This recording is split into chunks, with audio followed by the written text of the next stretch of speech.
And I got to just do half a minute on. There's a DVD called Festival Express. There was a train tour across southern Canada in 1970. This guy hired a private train, loaded it up with rock and rollers, and we went across southern Canada, stopping in the population centers and doing stadium concerts. All the population centers, both of them. And, no, there were 6 or 8 concerts.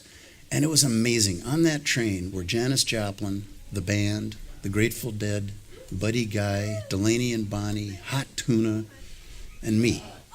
And it was the best party I have ever been to. Definitely raised the bar on debauchery. It set the gold standard. But the guy filmed and taped everything because he was going to make a movie. And it never dawned on him that he'd need permission from the artists, and he couldn't get it. And so finally, after 30 years or so, enough of us have died that it doesn't matter anymore.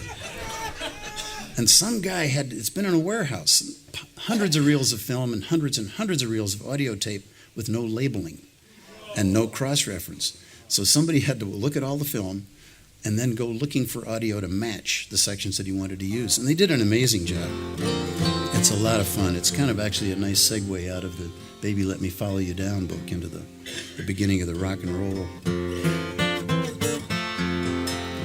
era. They didn't consult me on the movie, which was a big mistake because I knew where some bodies were buried.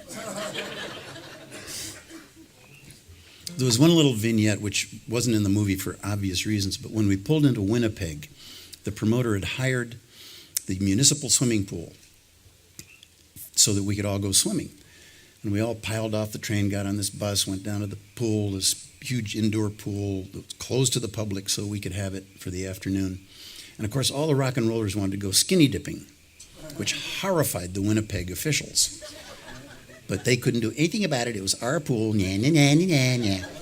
But they had a rule that they were going to enforce hard and fast. Anyone with long hair had to wear a bathing cap.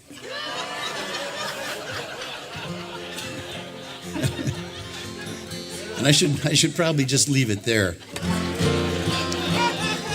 But I got to tell you, the scariest thing my young eyes had ever seen was Leslie West of Mountain coming out of the changing room with a bathing cap over his head and a second one upside down over his beard. I still wake up screaming.